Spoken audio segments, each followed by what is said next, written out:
नमस्ते। सबसे पहले तो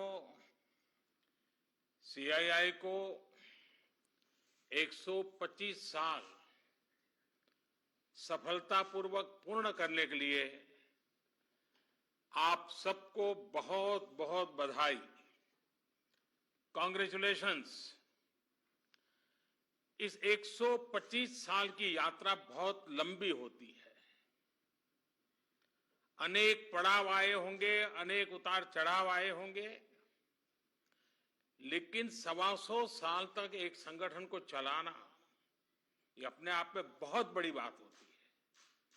उसमें समयानुकूल परिवर्तन आए हैं, व्यवस्थाएं बदली है, और पहले तो मैं इन 125 साल में सीआईआई को मजबूती देने में जिन जिन लोगों ने योगदान दिया है, वैसे सभी पूर्व के आपके महानुभावों को भी इस समय बधाई दूंगा। जो हमारे बीच नहीं होंगे उनको आदरपूर्वक नमन करूंगा, और भविष्य में इससे जो संभालने वाले हैं उनको अनेक अनेक शुभकामनाएं भी देता हूं। कोरोना के इस टाइम पीरियड में इस तरह के ऑनलाइन इवेंट्स शायद यही एक न्यू नॉर्मल बनते जा रहा है, लेकिन ये भी इंसान की सबसे बड़ी ताकत होती है कि वो हर मुश्किल से बाहर निकलने का रास्ता बना ही लेता है। आज भी हमें जहां एक तरफ इस वायरस से लड़ने के लिए सख्त कदम उठाने हैं, वहीं दूसरी तरफ इकोनॉमी का भी ध्यान रखना है। हमें एक तरफ देशवासियों का जीवन भी बचाना है, तो दूसरी तरफ देश की अर्थव्यवस्था को भी स्टेबलाइज करना है, स्पीड अप करना है। इस सिचुएशन में आपने गेटिंग ग्रोथ बैक इस बात को प्राथमिकता दी है, और निश्चित तौर पर इसके लिए आप सभी भारतीय उद्योग जगत के लोग बधाई के पात्र हैं।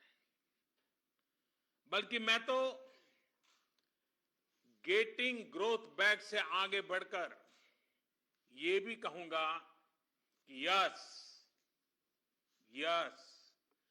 We will definitely get our growth back. आप लोगों में से कुछ लोग सोच सकते हैं कि संकट की इस घड़ी में मैं इतने कॉन्फिडेंस से ये कैसे बोल सकता हूं। मेरे इस कॉन्फिडेंस के कई कारण हैं। मुझे भारत की कैपेबिलिटीज और क्राइसिस मैनेजमेंट पर बहुत भरोसा है।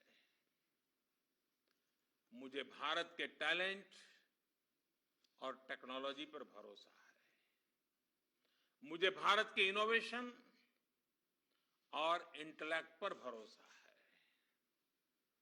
मुझे भारत के फार्मर्स, एसएमईज, एंटरप्रेन्योर्स पर भरोसा है, और मुझे भरोसा है इंडस्ट्री के लीडर्स पर, आप सभी पर। इसलिए मैं कह रहा हूं, yes we will get our growth back. India will get its growth back. साथियों, कोरोना ने हमारी स्पीड जितनी भी धीमी की हो, लेकिन आज देश की सबसे बड़ी सच्चाई यही है कि भारत लॉकडाउन को पीछे छोड़कर अनलॉक फेज 1 में एंटर कर चुका है। अनलॉक फेज 1 में इकोनॉमी का बहुत बड़ा हिस्सा खुल चुका है। काफी हिस्सा अभी 8 जून के बाद और खुलने जा रहा है। यानी गेटिंग ग्रोथ बैक की शुरुआत तो एक प्रकार से हो चुकी है।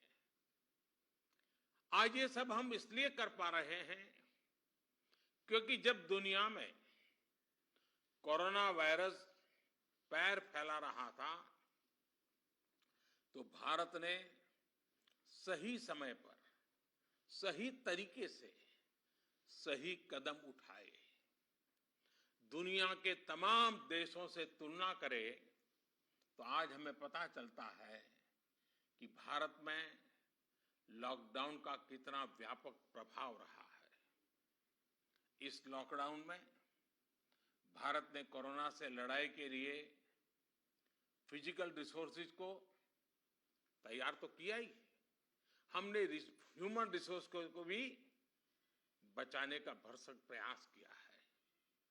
ऐसे में अब सवाल ये है कि इसके आगे क्या। इंडस्ट्री लीडर्स के नाते आपके मन में ये सवाल जरूर होगा कि अब सरकार क्या करने जा रही है। आत्मनिर्भर भारत अभियान के बारे में भी मुझे पक्का विश्वास है कि आपके मन में भी मंथन चलता होगा, कुछ सवाल भी होंगे और ये बहुत स्वाभाविक है, ऑब्वियस है। साथियों, कोरोना के खिलाफ इकोनॉमी को फिर से मजबूत करना ये हमारी हाईएस्ट प्रायोरिटीज में से एक प्रमुख प्रायोरिटी है। इसके लिए सरकार जो डिसीजंस अभी तुरंत लेने जरूरी है वो तो एक के बाद एक ले ही रही है, लेकिन साथ साथ में ऐसे भी फैसले लिए गए हैं जो लॉन्ग रन में देश की मदद करेंगे। साथियों, प्रधानमंत्री गरीब कल्याण योजना ने गरीबों को तुरंत लाभ देने में बहुत मदद की है।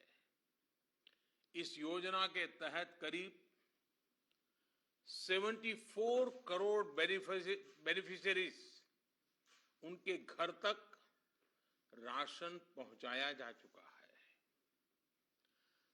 प्रवासी श्रमिकों के लिए भी फ्री राशन पहुंचाया जा रहा है। इसके अलावा अभी तक गरीब परिवारों को 53,000 करोड़ रुपीस यानी 53,000 करोड़ रुपए से ज्यादा की फाइनेंशियल असिस्टेंस दी जा चुकी है। महिलाएं हो, दिव्यांग हो, बुजुर्ग हो, श्रमिक हो, हर किसी को इससे लाभ मिला है।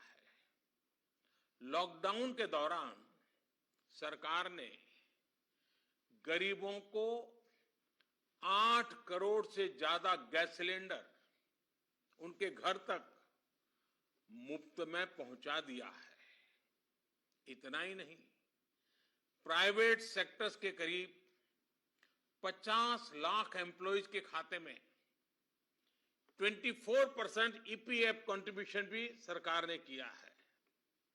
इनके खाते में करीब 800 करोड़ रुपए जमा कराए गए हैं।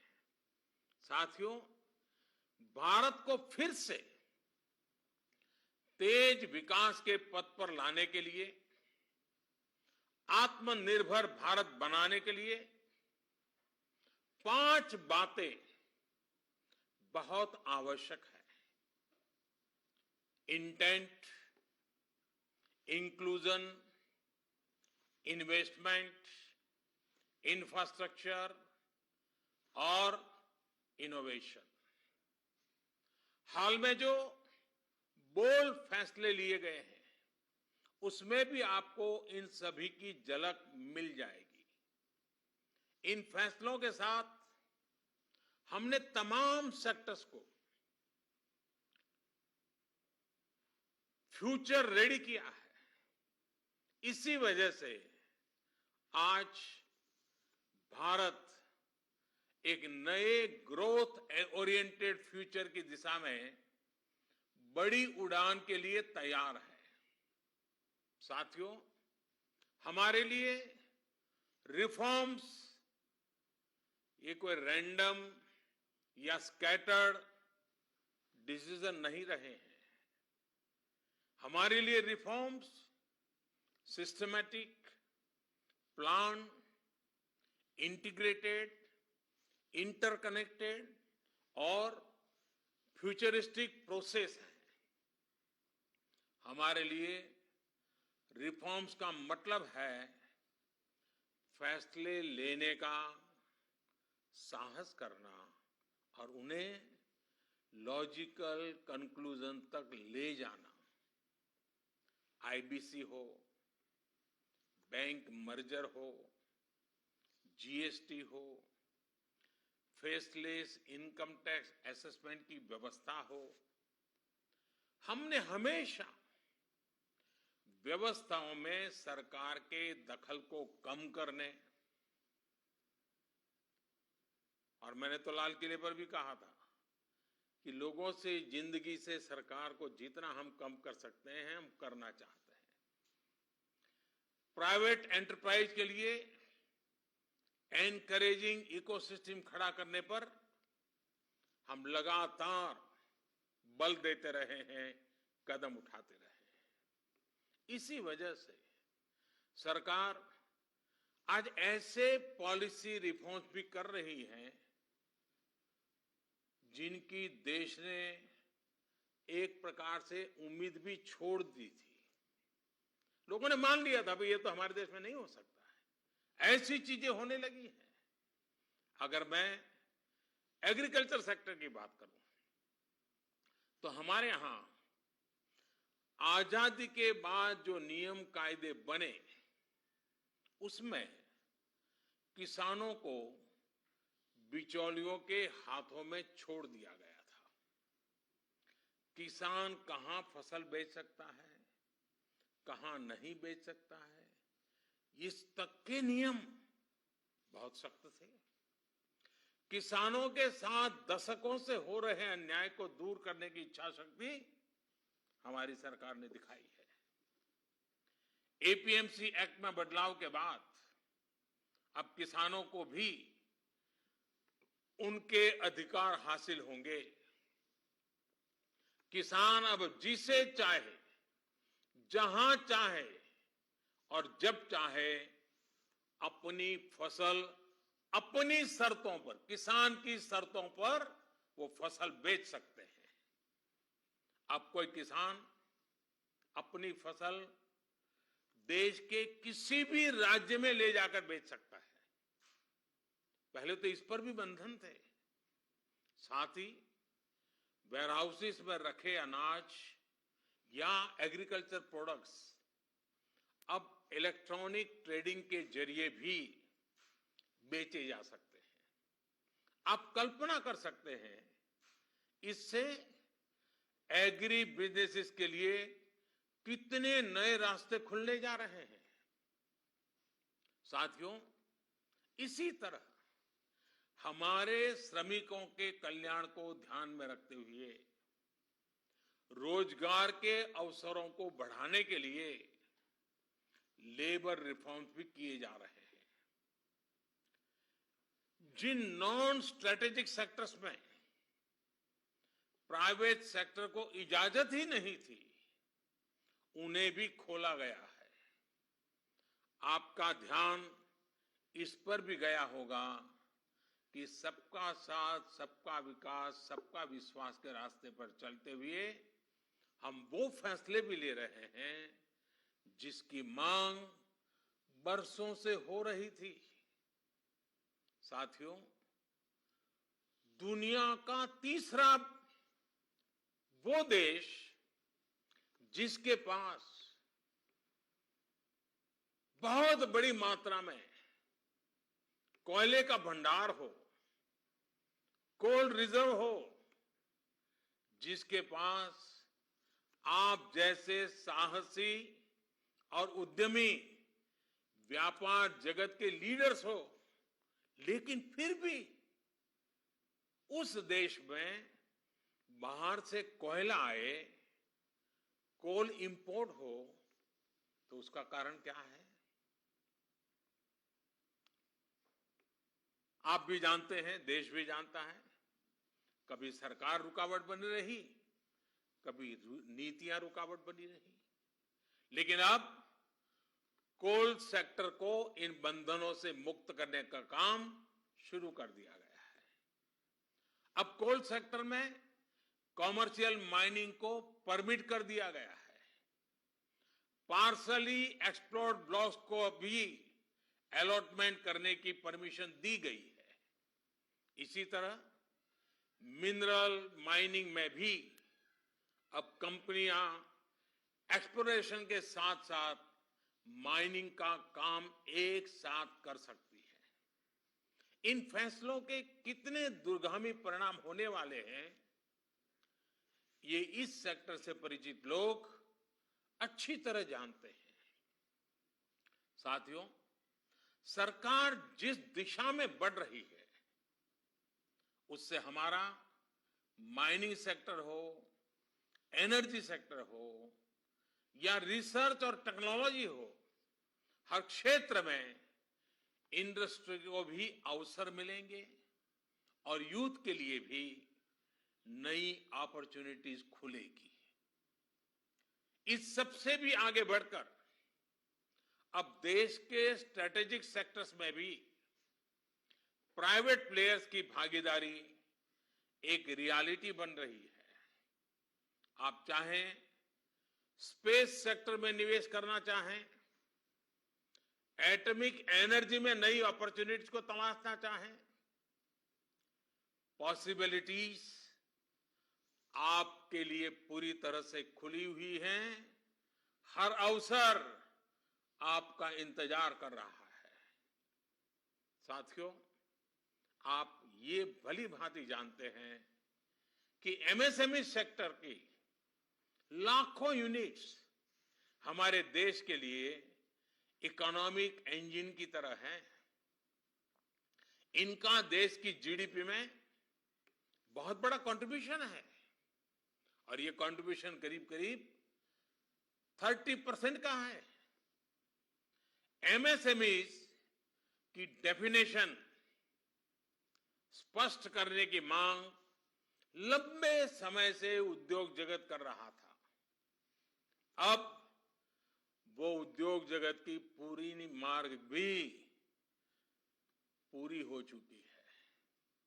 इससे एमएसएमईज बिना किसी चिंता के ग्रो कर पाएंगे और उनको एमएसएमईज का स्टेटस बनाए रखने के लिए दूसरे रास्तों पर चलने की जरूरत नहीं रहेगी। देश के एमएसएमईज में काम करने वाले करोड़ों साथियों को लाभ हो, इसके लिए 200 करोड़ रुपए तक की सरकारी खरीद में ग्लोबल टेंडर्स को खत्म कर दिया गया है। इससे हमारे छोटे उद्योगों को ज्यादा अवसर मिलेगा। एक तरह से आत्मनिर्भर भारत पैकेज एमएसएमई सेक्टर के इंजन के लिए फ्यूल का काम करने वाला है। साथियों, ये जो फैसले हैं उनकी रिलेवेंस समझने के लिए आज की ग्लोबल सिचुएशंस को देखना और उसे समझना भी बहुत आवश्यक है।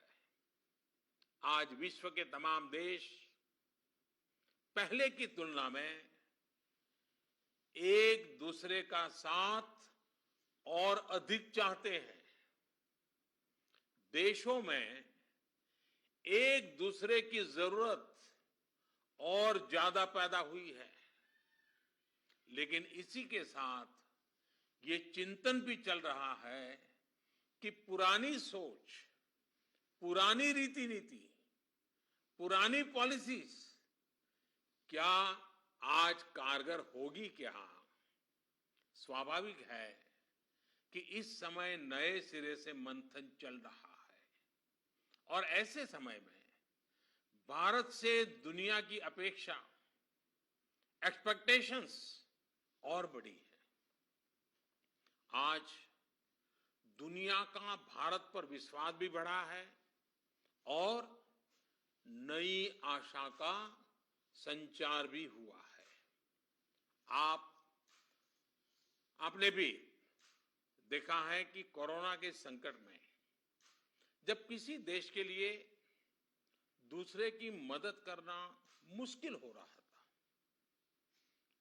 हर कोई अपने को संभालने में लगा था, ऐसी संकट की घड़ी में भारत ने 150 से ज्यादा देशों को मेडिकल सप्लाई भेजकर उनके लिए मानवीय मदद का काम किया है। साथियों, world is looking for a trusted, reliable partner. Bharat में पोटेंशियल है, स्ट्रेंथ है, एबिलिटी है। आज पूरे विश्व में भारत के प्रति जो ट्रस्ट डेवलप हुआ है, उसका आप सभी को, भारत की इंडस्ट्री को पूरा फायदा उठाना चाहिए। ये आप सभी की जिम्मेदारी है, सीआईआई जैसे संगठनों की जिम्मेदारी है कि मैन्युफैक्चर्ड इन इंडिया के साथ ट्रस्ट, क्वालिटी, कॉम्पिटिटिवनेस तीनों जुड़ा हो। आप 2 कदम आगे बढ़ाएंगे, सरकार 4 कदम आगे बढ़कर आपका साथ देगी। प्रधानमंत्री के तौर पर मैं आपको भरोसा दे रहा हूं कि मैं आपके साथ खड़ा हूं। भारतीय उद्योग जगत के लिए ये राइज टू द ओकेजन की तरह है। Trust me, getting growth back इतना मुश्किल भी नहीं है। और सबसे बड़ी बात कि अब आपके पास, इंडियन इंडस्ट्रीज के पास एक क्लियर पाथ है। आत्मनिर्भर भारत का रास्ता, सेल्फ रिलायंट इंडिया का पाथ। आत्मनिर्भर भारत का मतलब है कि हम और ज्यादा स्ट्रांग होकर दुनिया को एम्ब्रेस करेंगे। आत्मनिर्भर भारत वर्ल्ड इकोनॉमी के साथ पूरी तरह इंटीग्रेटेड भी होगा और सपोर्टिव भी। लेकिन ध्यान रखिएगा, आत्मनिर्भर का मतलब ये भी नहीं है कि हम स्ट्रैटेजिक क्षेत्रों में किसी पर निर्भर रहें। हम उस स्थिति में नहीं रहना चाहते। It is about creating strong enterprise in India. Enterprises that can become global forces. It is about generating employment. It is about empowering our people to come out and create solutions that can define the future of our country. हमें एक ऐसी robust local supply chain के निर्माण में invest करना है जो global supply chain में भारत की हिस्सेदारी को स्ट्रेंथन करे। इसी अभियान में सीआईआई जैसी दिग्गज संस्था को, मुझे लगता है आपको भी पोस्ट कोरोना नई भूमिका में आगे आना होगा। अब आपको चैंपियंस ऑफ इंडिजिनस इंस्पिरेशंस बनकर आगे आना है। आपको डोमेस्टिक इंडस्ट्रीज की रिकवरी को फैसिलिटेट करना है। नेक्स्ट लेवल ग्रोथ को आसिस्ट करना है, सपोर्ट करना है। आपको इंडस्ट्री को, अपने मार्केट को ग्लोबली एक्सपांड करने में मदद करना है। साथियों, अब जरूरत है कि देश में ऐसे प्रोडक्ट्स बने जो मेड इन इंडिया हो, मेड फॉर द वर्ल्ड हो। कैसे हम देश का आयात कम से कम करें, इसे लेकर क्या नए लक्ष्य तय किए जाएं, उस पर सोचने की जरूरत है। हमें तमाम सेक्टर्स में प्रोडक्टिविटी बढ़ाने के लिए अपने टारगेट तय करने ही होंगे। यही संदेश मैं आज इंडस्ट्री को देना चाहता हूं और देश यही अपेक्षा भी आपसे रखता है। साथियों, देश में मैन्युफैक्चरिंग को, मेक इन इंडिया को रोजगार का बड़ा माध्यम बनाने के लिए आप जैसे तमाम इंडस्ट्री के संगठनों से चर्चा करके ही कई प्रायोरिटी सेक्टर्स की पहचान की गई है। इनमें से furniture, air conditioner, leather and footwear, in 3 sectors पर काम शुरू भी हो चुका है। सिर्फ एयर कंडीशनर को लेकर ही हम अपनी डिमांड का 30% से अधिक इंपोर्ट करते हैं। इसको हमें तेजी से कम करना है।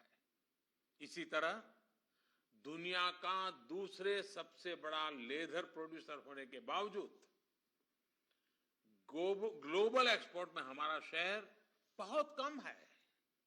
साथियों, कितने ही सेक्टर्स हैं जिसमें हम बहुत अच्छा कर सकते हैं। बीते सालों में आप सभी साथियों के सहयोग से ही देश में वंदे भारत जैसी आधुनिक ट्रेनें बनी हैं। देश आज मेट्रो के कोच निर्यात कर रहा है। इसी तरह मोबाइल फोन मैन्युफैक्चरिंग हो, डिफेंस मैन्युफैक्चरिंग हो, अनेक क्षेत्रों में इंपोर्ट पर हमारी डिपेंडेंस को कम करने का प्रयास लगातार चल रहा है। और मैं बहुत गर्व से कहूंगा कि सिर्फ 3 महीने के भीतर ही पर्सनल प्रोटेक्टिव इक्विपमेंट पीपीई, इसकी सैकड़ों करोड़ की इंडस्ट्री आप ही लोगों ने खड़ी की है। 3 महीने पहले भारत में एक भी पीपीई नहीं बनती थी। आज भारत एक दिन में 3 लाख पीपीई किट बना रहा है, तो ये हमारे उद्योग जगत का ही सामर्थ्य है। आपको इसी सामर्थ्य का इस्तेमाल कर हर सेक्टर में आगे बढ़ना है। मेरा तो सीआईआई के तमाम साथियों से ये भी आग्रह है कि रूरल इकोनॉमी में इन्वेस्टमेंट और किसानों के साथ पार्टनरशिप का रास्ता खुलने का पूरा लाभ आप लोगों ने उठाना चाहिए। अब तो गांव के पास ही लोकल एग्रो प्रोडक्ट्स के क्लस्टर्स के लिए जरूरी इंफ्रास्ट्रक्चर तैयार किया जा रहा है। इसमें सीआईआई के तमाम मेंबर्स के लिए बहुत अपॉर्चुनिटीज है। साथियों, फार्म हो, फिशरीज हो, फूड प्रोसेसिंग हो, फुटवेयर हो, फार्मा हो, अनेक सेक्टर्स में अनगिनत अपॉर्चुनिटीज के गेट आपके लिए खुले हैं। सरकार ने शहरों में प्रवासियों के लिए आवास उपलब्ध कराने के लिए जिस रेंटल स्कीम की घोषणा की है, उसमें भी आप सभी साथियों को मैं सक्रिय भागीदारी के लिए आमंत्रित करता हूं। साथियों, हमारी सरकार प्राइवेट सेक्टर को देश की विकास यात्रा का पार्टनर मानती है। आत्मनिर्भर भारत अभियान से जुड़ी आपकी हर आवश्यकता का ध्यान रखने के लिए भारत सरकार प्रतिबद्ध है। आपसे सभी स्टेक होल्डर्स से मैं लगातार संवाद करता हूं और यह सिलसिला आगे भी जारी रहेगा। I request you to come up with a detailed study of every sector, build consensus, develop concept, think big. We will together take up more structural reforms that will change the course of our country. We will together build आत्मनिर्भर भारत। साथियों, आइए देश को आत्मनिर्भर बनाने का संकल्प लें। इस संकल्प को पूरा करने के लिए अपनी पूरी ताकत लगा दें। सरकार आपके साथ खड़ी है। आप देश के लक्ष्यों के साथ खड़े होइए। आप सफल होंगे, हम सफल होंगे तो देश नई ऊंचाई पर पहुंचेगा।